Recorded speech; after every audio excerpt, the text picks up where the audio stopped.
क्यों सबने चख लिए ना 700 करोड़ का स्वाद, तो मीठा लगा या कड़वा पहले कमेंट में बता देना। तो आदिपुरुष पिक्चर आ चुकी है जिसने दिमाग की तो ऐसी की तैसी की है, मगर मैं उनसे भी कुछ पूछना चाहता हूँ जो रिलीज से पहले इस पिक्चर को देख लिए थे और इसे 5 स्टार 4 स्टार के रेटिंग के साथ इसे विजुअली इपिक पिक्चर बोल रहे थे। इवन वांगा साहब भी, मैं समझता हूँ कि इंडस्ट्री में साथ मिलना बैठना होता है, तो पिक्चर को अच्छा बोल दिए, मगर इतना भी अच्छा बोलना था? मुझे तो ऐसा नहीं लगता। खैर, पिक्चर को लेकर सभी के अपने अपने ओपिनियंस होते हैं और मैं अपना बताऊं तो इसे कहते हैं एक परफेक्ट सिनेमा आर्ट, जिसे एग्जाम्पल सहित ओम राउत ने समझाए हैं कि ऐसे पिक्चर रामायण पे तो दूर किसी भी टाइप के ऐसे पिक्चर इस दुनिया में बननी ही नहीं चाहिए। जहां मैं ये समझता हूं कि मेरे ऐसे बोलने से कई लोग मुझे गालियां भी दे सकते हैं, मगर अगर देते हैं तो रीजन भी जरूर से बता देना कि गाली दे क्यों रहे हो। अगर इसलिए कि पिक्चर रामायण पे बेस्ड है तो इसकी इज्जत करनी चाहिए, तो जब पिक्चर के मेकर्स ही रामायण के इज्जत नहीं कर रहे हो, गलत तरह से उसका इस्तेमाल कर रहे हो, तो भला हम ऐसे क्यों ना बोल सकेंगे। हमें गाली देने से पहले एक बार मेकर्स को भी जरूर से बोलना कि तुमने आखिर बनाया क्या हो।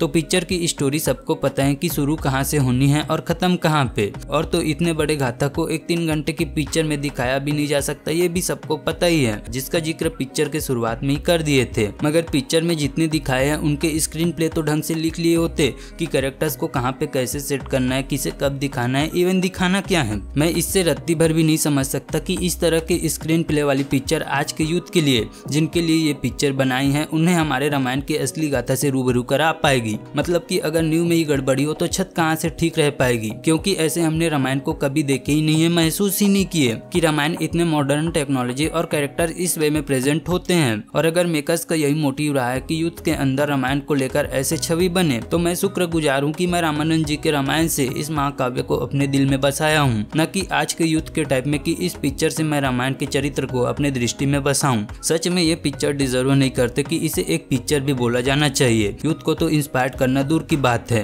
क्योंकि बात यहाँ पे पिक्चर के सिर्फ VFX CGI की नहीं है। ये तो घटिया है ही, हम तभी से जान गए थे जब इसका पहला टीजर आया था, मगर वही पिक्चर के आने तक ये तो समझ के चल रहे थे कि चलो VFX ना सही, पर पिक्चर दूसरे चीजों में ठीक नजर आएगी, रामायण के मतलब को समझाएगी। मगर दूसरे चीजों में तो इसने और भी कहीं ज्यादा गंदा हो गया है। इस पिक्चर में विजुअली एक भी ऐसे चीज के लिए हम ये नहीं समझ सकते कि हम रामायण पर बनी पिक्चर देख भी रहे हैं। डायलॉग्स तो इतने क्रिंज कि मेरा विश्वास अब मनोज मुंतासिर जी से भी उठ सा चुका है। थिएटर तो पूरा हाउसफुल था, जहां यूथ के अलावा सीनियर सिटीजन्स भी काफी ज्यादा आए थे, मगर वे भी समझ गए थे कि जैसे इस पिक्चर को दिखा रहे हैं, जैसे डायलॉग्स का इस्तेमाल इसमें किए जा रहे हैं, कि इसे रामायण पे बनी पिक्चर होने का प्रमाण भी नहीं देता, बल्कि एक मीडियोकर पिक्चर होने का प्रमाण देता है। क्योंकि दिल में उन्होंने भी निराशा लेकर ही घर गए, जो ये आस लगाकर आए थे कि बड़े पर्दे पे हमें भी रामायण के अद्भुत गाथा देखने वाली है, मगर वे भी समझ गए कि इनकी मंशा प्रभु को नहीं बल्कि राम के नाम पे पैसा कमाना रहा है। जहां सब देख के ये हैरान रह गए कि क्या इतना भी मॉडर्न रहे थे उस समय लंका, लंकापति, लंकेश्वर, उनके प्रजा की एक तरफ प्रभास एज राम, उनके वानर सेना लंका के मॉडर्न टेक्नोलॉजी के सामने तुच्छ नजर आने लगे। ये पूरी तरह से गलत इम्पैक्ट डालते हैं हर एक व्यक्ति के ऊपर जिन्होंने रामायण को इस पिक्चर से जानना चाहा है। मेरे नजरिए में तो इससे कहीं ज्यादा बेहतर गलियों में रामायण के नाटक होते हैं, जहाँ उसे देखकर लोगों को रामायण के असली कथा को जानना चाहिए, जिनके विजुअल्स भी चाहे कैसे भी हो, मगर कहानी कैसे प्रेजेंट करना है